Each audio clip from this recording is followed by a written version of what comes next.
video on making a stew. I've got some venison, got my veggies. So I've got my onions, got 3 of them. They're smaller. No, this one's really small. So 3 onions. I've got 5 cloves of garlic. I've got 4 potatoes, probably not enough. They're not very big.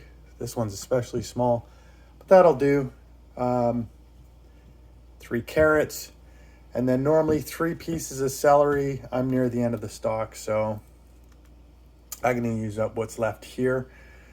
Then I have some of last year's chanterelle mushrooms that have been canned up, and I'm gonna throw those in, and we'll use some homemade chicken stock that's been done up, and we'll put it all together. It's actually fairly straightforward. So the meat is not very red. It seemed to be a lot of blood in it, so I soaked it in water overnight. I've drained that off, rinsed it out, so here we are.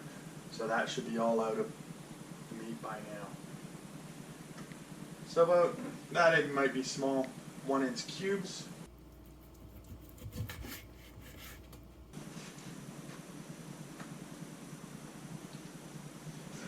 There we go.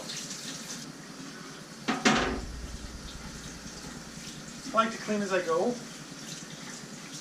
so it's not a big hassle at the end. So what we're going to do is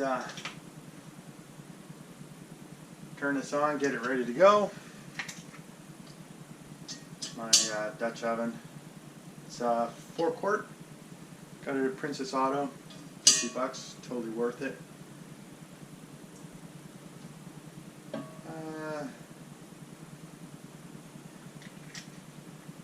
Enough of olive oil to cover the bottom, because we're going to sear the meat before we actually put it in the stew. We're going to sear it, take it out, get all the other ingredients going, and get it going from there. So while we're having that heat up, we'll start on the veggies. This will take a few minutes to heat up, then we'll get the meat searing. So we'll do the garlic, bash them, peel them, you know the drill.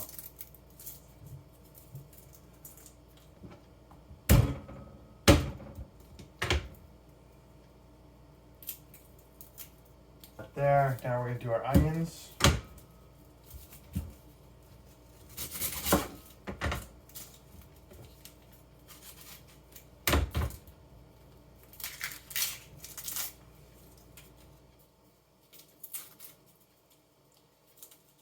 It's not looking like the healthiest onion.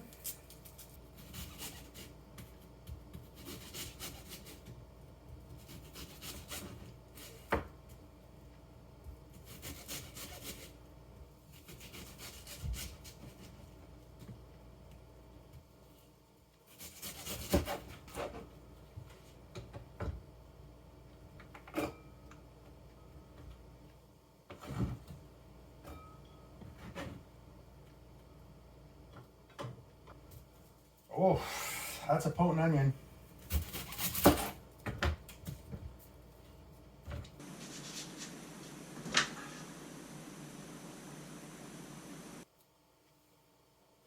Oh my goodness. Oh. So I'm dicing. Whoops. Dicing these onions. Could do a thicker chop if you wanted to. Actually, this will be a thicker chop on this one. Not too thick, but thick enough.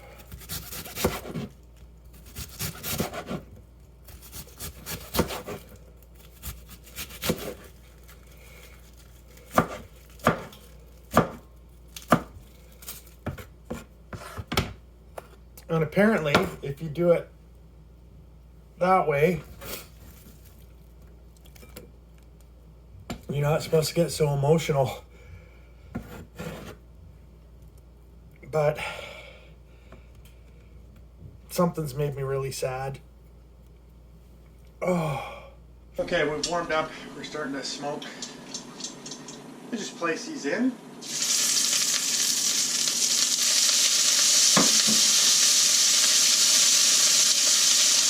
So again, I'm just browning these on the side.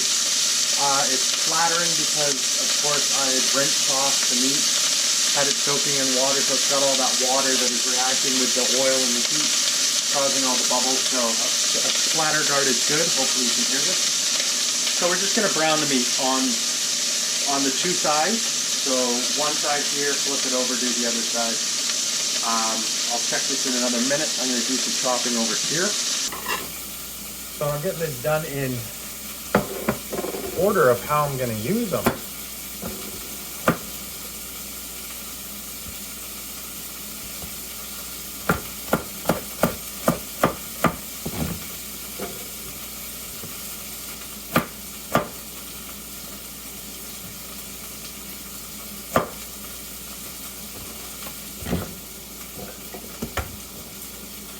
So it really doesn't turn out to be a lot of celery. It looks like it, you think it's going to be, but it's totally not.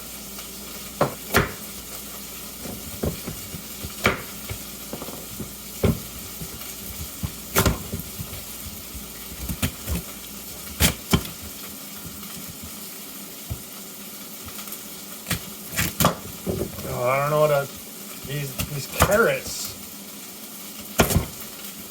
are weird quality.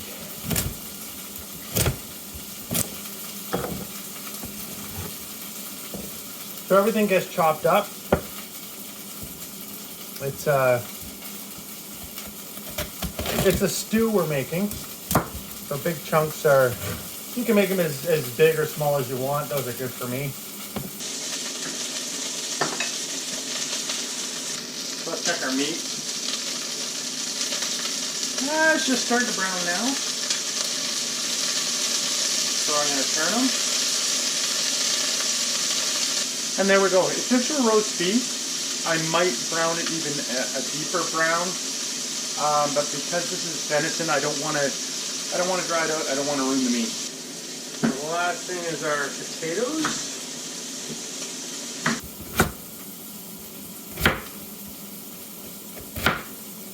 I might have made those little small chunks, but that's okay. You make your chunks as big or as small as you feel like it. Because this is your food, not mine. Well, this is my food. But you know what I mean. Do a check. Yeah.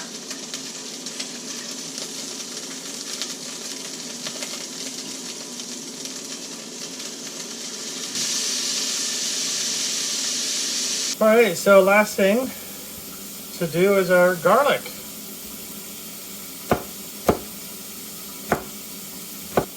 Chop that up.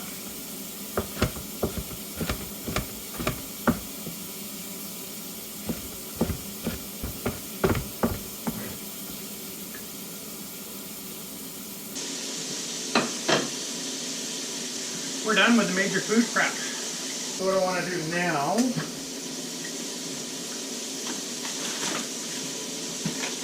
is clean up my scraps, and I freeze them all.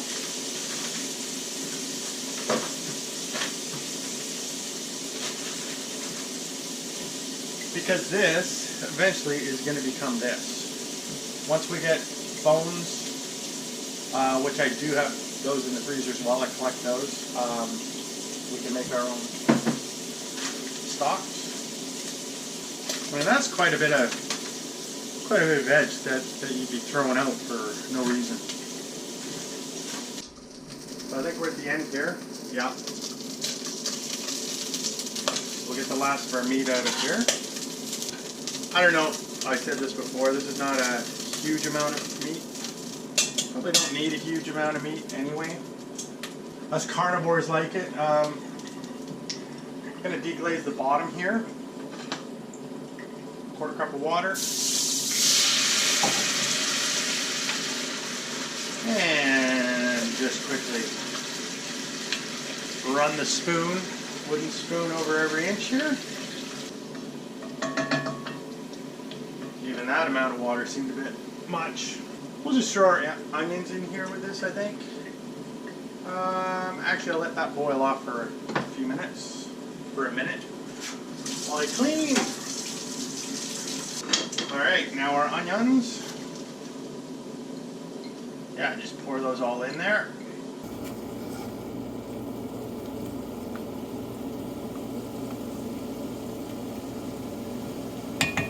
So we're gonna give these a couple of minutes on here, and then we'll start adding our other ingredients.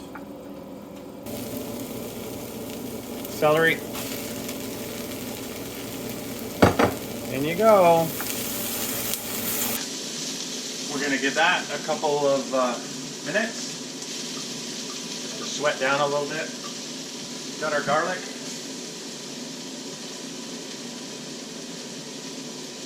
Mix this in.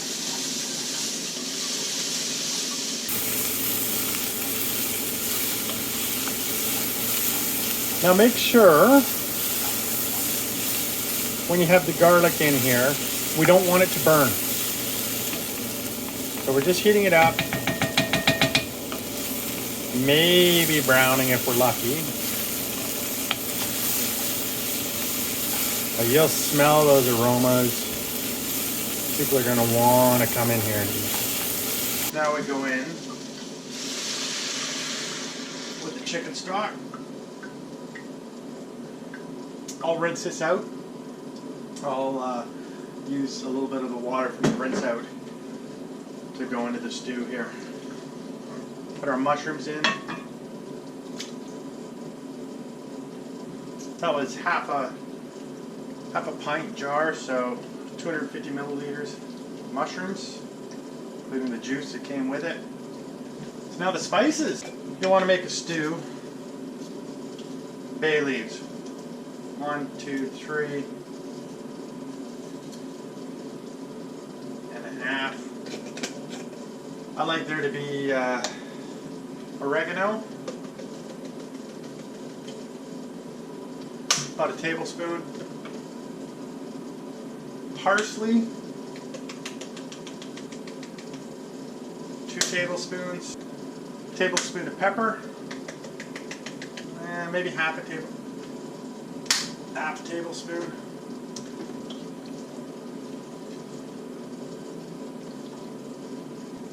Salt, 1 teaspoon, 2 teaspoons.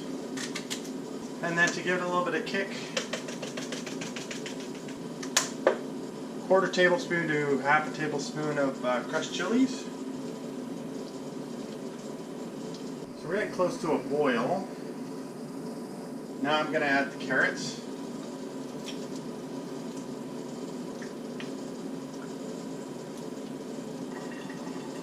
Want it boiling, then I'm going to add the potatoes and the meat. This is what we're looking like.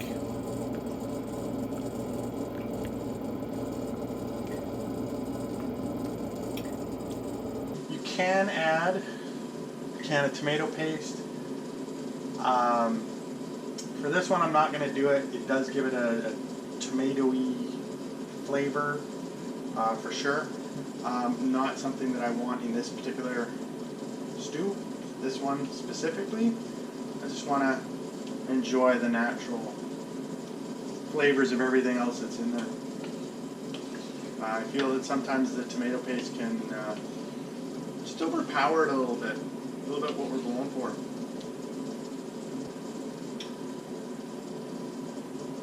Oh, smelling good. Wait, we got some Worcestershire sauce. Okay, that's boiling enough. I don't need a big rolling boil. I mean, this is ready to be a rolling boil. We're gonna add the potatoes. Yikes.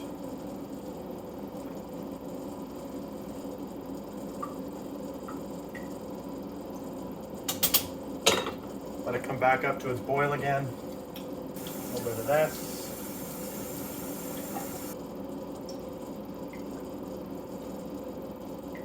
So we're coming back up to another boil again. So now it's time to add the meat.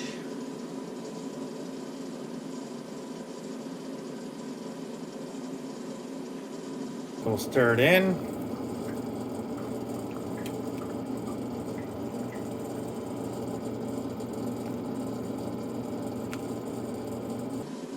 A little bit of our Worcestershire sauce.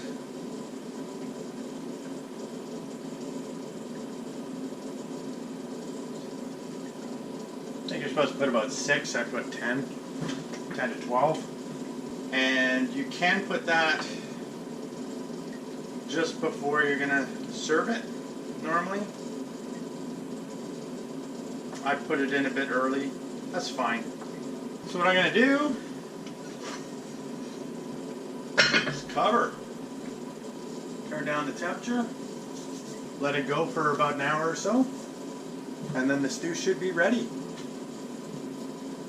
One of the things you can do is you can thicken it up if you want.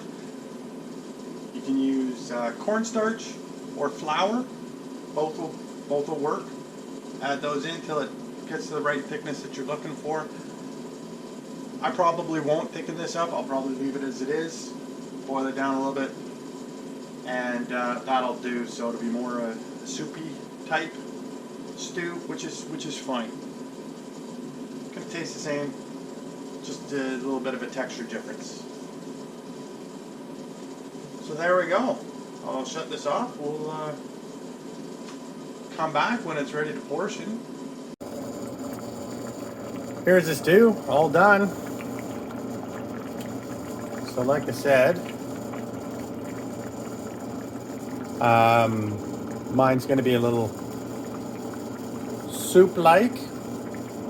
I don't think it affects the flavor at all. Like I said, it'd be just the texture that you're worried about. Do my taste test right here. It's good. I can definitely taste the spice too. That'll probably be too spicy for some people. So maybe a 1/4 tablespoon for the chilies if you're going to be feeding it to other people. I think that's great. So I'm going to turn that off. I'm going to let that cool down, then I'm going to package it up, put some in the freezer, and I got a bunch of meals for a little bit here. Thanks for joining me. I do appreciate it. And for any of you that are asking, what does this have to do with adventures? Well, that venison had to come from somewhere. It's part of the adventures that we do. And you gotta learn how to feed the soul so we can continue on adventuring. So anyway, folks, thank you, and we'll see you in the next one.